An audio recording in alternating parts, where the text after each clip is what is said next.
Welcome guys, आप सभी का स्वागत है हमारे इस YouTube चैनल पर। और आप देख रहे हैं एम के क्लासेस। और आज मैं बताने जा रहा हूं आपको आरपीएससी स्कूल व्याख्याता जो वैकेंसी 2023 की चल रही है, उस वैकेंसी के अंदर जो आपका सेकंड पेपर अर्थशास्त्र विषय से संबंधित है, उन सभी बच्चों के लिए पाठ्यक्रम की विस्तृत बात करेंगे, विस्तृत अध्ययन करेंगे पाठ्यक्रम का। और उसकी जो सटीक रणनीति है, स्ट्रेटजी है, वो किस प्रकार आपको बनानी है, उसके बारे में हम पूरा सिलेबस का एनालिसिस करेंगे, ताकि आप आसानी से जो है सिलेबस को पूरा कर सके और आप जो है तैयारी अच्छे से कर सकते हैं। तो पहला जो पेपर था, हमने पहला पेपर जो फर्स्ट पेपर होने वाला था, उसके बारे में जो पिछला वीडियो है उसके अंदर हमने बता दिया था। ये वीडियो हम आज आपके सामने रख रहे हैं। और आप सभी से मैं रिक्वेस्ट करूंगा कि आप हमारे चैनल पर नए हैं तो हमारे चैनल को आप सब्सक्राइब जरूर करें और आप बेल आइकॉन को ज़रूर आप ऑन कर दें, ताकि आपको सबसे पहले सटीक वीडियो उपलब्ध हो सके। तो चलिए देखते हैं आरपीएससी द्वारा जो इकोनॉमिक्स विषय से संबंधित भर्ती आएगी, उसका जो सिलेबस है वो किस प्रकार रहेगा। तो वो सिलेबस का हमने पूरा एनालिसिस किया है, और जो पिछला पेपर हुआ था उसके आधार पर और जो पिछला सिलेबस है उसके आधार पर जो है हमने ये पूरी क्लास तैयार करी है। चलिए जानते हैं।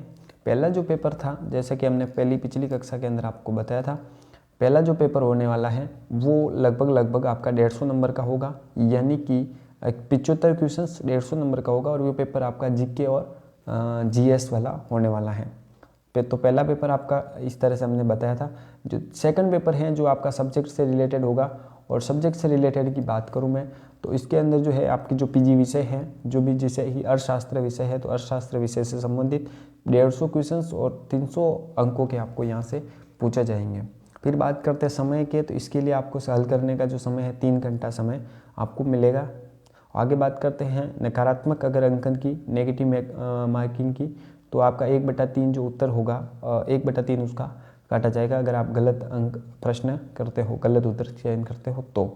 फिर बात करते हैं न्यूनतम अंकों की, तो यहाँ पे 40% अनिवार्य है। आपको 40% अगर आपके बनते हैं तो आपका जो पेपर है वो क्लियर हो जाएगा। उसके बाद जो है सेकंड आपकी जो कट ऑफ जाएगी, जो आपकी मेरिट लिस्ट जाएगी, उसके आधार पे आपकी रैंकिंग निर्धारित होगी। फिर बात करते हैं नेक्स्ट अपन पेपर का वेटेज और पेपर के जो पाठ्यक्रम है उसके अंदर अंकों का जो विभाजन है वो किस प्रकार रहेगा। तो आपको मैं सबसे पहले बताता हूँ कि जो आपका उच्च माध्यमिक है ना, वरिष्ठ माध्यमिक, उच्च माध्यमिक जो हाई सीनियर सेकेंडरी स्तर है, उसके बारे में आपको अर्थशास्त्र विषय से संबंधित 55 प्रश्नों के बारे में आपसे पूछा जाएगा, यानी कि 55 क्वेश्चंस आपको पूछे जाएंगे और वो नंबर होंगे 110, यानी कि ये वेटेज बहुत बड़ा है। आपका लगभग आधा पेपर जो है यहाँ से आप क्लियर आसानी से कर सकते हो। फिर बात आती है सेकंड आपका जो है वो होगा स्नातक स्तर, जो कि आपका ग्रेजुएशन स्तर बीए होगा, या फिर आपका जो बीकॉम है वगैरह ऐसा है, तो वो आपका जो स्तर रहेगा ये रहेगा। इसके अंदर की बात करें तो 55 आपके क्वेश्चंस रहेंगे और आपके 110 जो है वो मार्क्स रहेंगे, यानी कि ये वेटेज दोनों को मिलाकर अगर देखा जाए तो लगभग 110 क्वेश्चंस और 220 नंबर आपके यहीं से बनने वाले हैं। फिर बात करते हैं आपकी ग्रेजुएशन लेवल की, तो ग्रेजुएशन लेवल के मात्र 10 क्वेश्चंस पूछे जाएंगे और वो भी मात्र 20 नंबर के। तो आपको देख रहे होंगे कि जो आपका वेटेज है वो उच्च माध्यमिक और जो आपका ग्रेजुएशन है, स्नातक है, उसके बारे में जो है सबसे ज़्यादा क्वेश्चंस पूछे जाते हैं। और ये जो है मेन आपका जो रोल अब अदा करता है, वो मेन फैक्टर रहता है, ये रहता है, और यहीं से क्वेश्चन सबसे ज़्यादा बनने के चांस रहते हैं।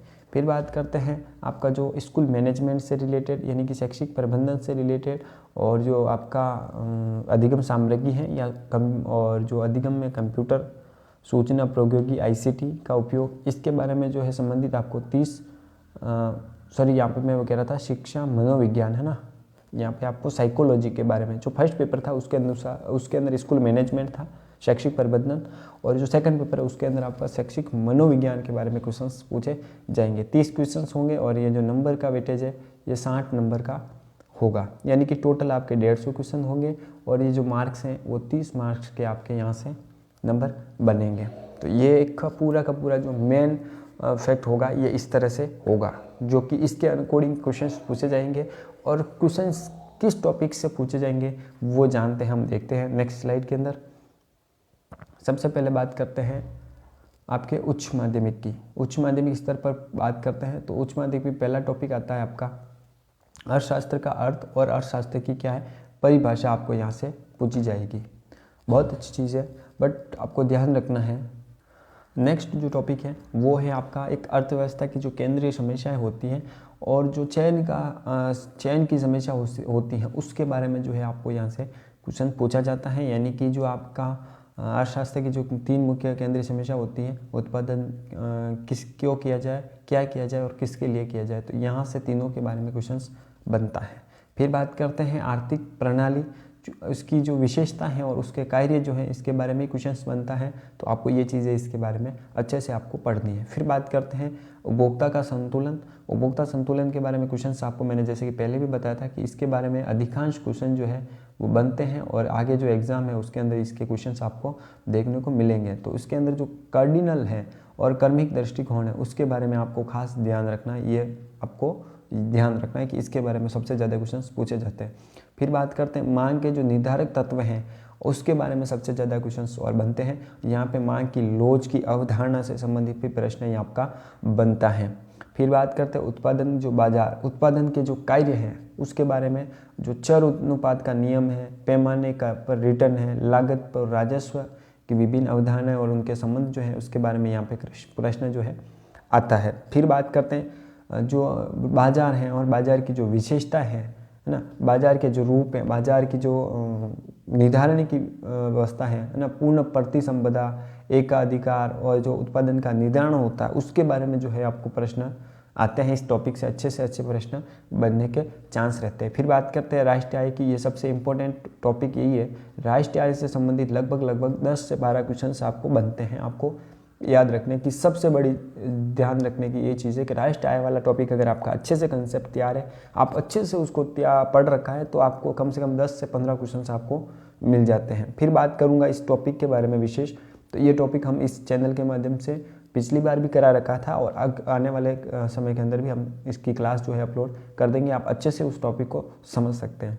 फिर बात करेंगे मुद्रा के बारे में, अर्थ और मुद्रा के कार्य के बारे में, और जो मुद्रा है आप मुद्रा की जो पूर्ति है उसके बारे में, M1, M2, M3, M4 जो वैल्यू है मुद्रा की उसके बारे में, वाणिज्यिक बैंकों के बारे में और जो सेंट्रल बैंक है और उसके बारे में, और रेपो रेट और रिवर्स रेपो रेट इसके बारे में विशेष, इसके बारे में हम क्लास के अंदर बता भी देंगे आपको। और इसके अंदर जो है प्रश्न पूछे जाने के इन दोनों टॉपिक से जो है राष्ट्रीय आय और मुद्रा के बारे में लगभग 20 से ज़्यादा क्वेश्चन आपको पूछे जाते हैं।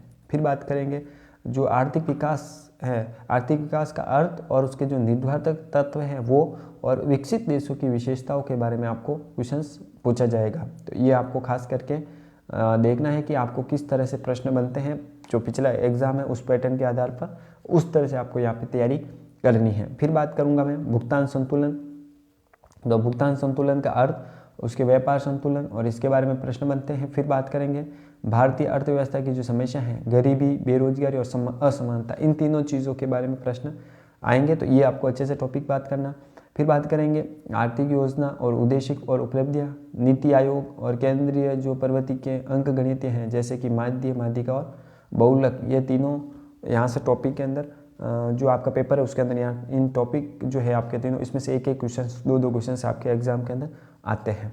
फिर देखते हैं जो अगला स्तर है वो अगला है आपका स्नातक स्तर। ये सबसे बड़ा जो है आपका एम फैक्टर रहता है, क्योंकि यहाँ से जो इसका जो सिलेबस है वो भी बहुत बड़ा है। क्वेश्चंस पूछे जाने की जो संभावना है वो भी सबसे ज़्यादा यहीं से होती है। यानी कि वेटेज तो ठीक है 55 प्रश्न पूछे जाएंगे, पर 55 प्रश्न भी यहाँ से उन 55 प्रश्नों को आपको देखना बहुत ज़रूरी है, क्योंकि यहाँ से ये जो सिलेबस है बहुत बड़ा सिलेबस है।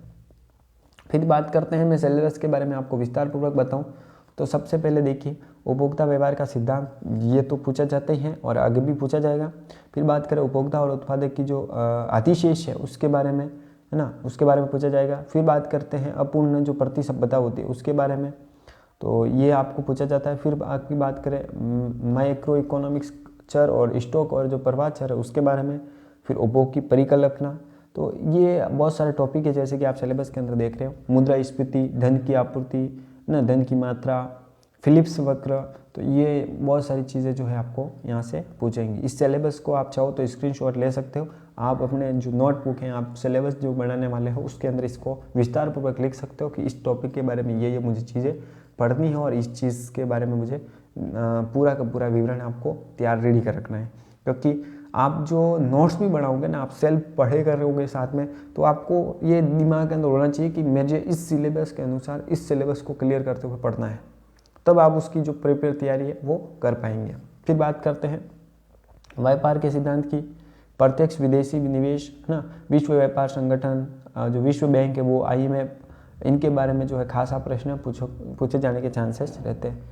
फिर जनसांख्यिकी की लाभांश है ना, विकास का मापन HDI है ना, मानव विकास सूचकांक, और उसके अलावा PQLI ये वाला, और भारत में गरीबी की अवधारणा और विभिन्न माप, इसके बारे में क्वेश्चंस बनता है। और अर्थशास्त्र में जो कार्यात्मक संबंध है, रेखांकन, सूचकांक, संख्या में श्रृंखला, इसके बारे में प्रश्न बनता है। फिर जनांकीय राज्य, घरेलू उत्पाद, वन, जल, खनिज और पशुधन संसाधन, सूखा और काल, इसके बारे में, ऊर्जा स्रोत। उसके बाद राजस्थान में कृषि एवं औद्योगिक विशेषता है, हरित क्रांति है ना, कृषि क्रांति, खाद्य सुरक्षा, और राजस्थान की सरकार के जो प्रमुख कार्यक्रम चल रहे हैं उसके बारे में भी यहाँ से 1-2 प्रश्न जो है जो करंट के क्वेश्चन है वो भी आपको यहाँ पे बनते हैं। तो ये पूरा एक सिलेबस था आपका स्नातक स्तर का। नेक्स्ट देखते हैं हमारा स्नातकोत्तर स्तर, जो PG लेवल का स्तर है ना, PG लेवल का। हालांकि ये अगर क्वेश्चंस की बात करें तो यहाँ से आपके 10 क्वेश्चंस आएंगे, तो ज़्यादा आपको लोड लेने की ज़रूरत नहीं, बट ये 10 क्वेश्चंस भी आपके लिए मोस्ट इंपॉर्टेंट रहते हैं। अगर आपको लास्ट मेरिट बात जाती है तो ये 10 क्वेश्चंस आपने किए, 20 नंबर बहुत मायने रखते हैं। बात करते हैं वेलफेयर इकोनॉमिक्स के बारे में क्वेश्चंस बनता है। फिर बात करें ग्रीन अकाउंटिंग की अवधारणा, बिल्कुल बनता है। और IAS जो LM मॉडल है ना, IAS और जो LM मॉडल, जो इस मॉडल के बारे में प्रश्न है आपको पूछे गए हैं और आगे भी पूछा जाएगा। फिर मुंडल प्लेनिंग मॉडल्स, और उसके बाद व्यापार चक्र के बारे में। फिर लुइस मॉडल, हेराल्ड और डॉमर का मॉडल, और जो आगे बात करें डेटा संग्रहण के तरीके, उनकी प्रस्तुति, नमूना, ये चीज़ें आपको यहाँ पे पूछी जाती है। फिर उदारीकरण, निजीकरण, वैश्वीकरण, इसके संबंध में क्वेश्चंस बनता है, और ये सभी को बच्चों को है याद रहता है। अगर किसी ने PG कर रखी है तो ये PG के अंदर तो खास कर ये ध्यान ही होता है। फिर बात करते हैं अंतर्राष्ट्रीय व्यापार के सिद्धांत, हेक्सर और ओहेलिन का प्रमेय, ये तो लेटेस्ट टॉपिक है, तो ये आपको सभी को पता रहेगा, ये पूछे जाएंगे क्वेश्चंस के अंदर। पर्यावरण, विदेशी व्यापार नीति, फिर जो बंद व्यापार और जो आपका सतत विकास की अवधारणा, इसके बारे में क्वेश्चंस आपको बनते हैं। फिर आपको जो बात करते हैं, अगला टॉपिक आता है लास्ट, जो है आपका शैक्षणिक मनोविज्ञान के बारे में, साइकोलॉजी के बारे में। और इसी के अंदर जो है आपको अधिगम शिक्षण अधिगम सामग्री और ICT वाले ये क्वेश्चंस भी पूछे जाते हैं। तो ये जो कुछ सिलेबस है आपका, लगभग अगर बात करें तो 30 नंबर का सिलेबस है, तो इसलिए आपको खास इस पर ध्यान देने की ज़रूरत होती है। 30 क्वेश्चन 60 नंबर के, यानी कि आपको इसको छोड़ ही नहीं सकते हो आप, ये आपको पढ़ना ही है, क्योंकि ये आपका मेन फैक्टर ये भी रखता है, 30 क्वेश्चंस रखते हैं। बात करते हैं इसके अंदर, तो पहला जो शैक्षिक मनोविज्ञान वाला टॉपिक है, इसके अंदर आपको सबसे पहले मनोविज्ञान की जो अवधारणा है, कार्य क्षेत्र, कार्य, उसके बारे में क्वेश्चंस बनते हैं। फिर आपका जो शारीरिक, संज्ञानात्मक, सामाजिक और भावनात्मक, नैतिक, विकासात्मक, इसके बारे में क्वेश्चंस बनता है। सीखने की में व्यवहारिक, संज्ञानात्मक, इसके बारे में। और उच्च माध्यमिक के जो बच्चे होते हैं उसके लिए जो निहारतक होते हैं उसके बारे में। और फिर मानसिक स्वास्थ्य और समायोजन तंत्र की अवधारणा, इसके बारे में भी क्वेश्चंस बनता है। फिर भावनात्मक बुद्धिमत्ता और जो शिक्षण अधिगम है, इसके बारे में भी यहाँ पे क्वेश्चंस आपको बनता है। तो ये चीज़ें आपको नोट करनी। ये जो सिलेबस मैं बता रहा हूँ, ये सिलेबस आपके सारे के सारे जो सब्जेक्ट है उसके अंदर आपको देखने को मिलते हैं। और जो आपके जो भी PG के एग्ज़ाम्स होंगे लेक्चरार के, उसके अंदर ये सिलेबस तो सभी विषय के अंदर है।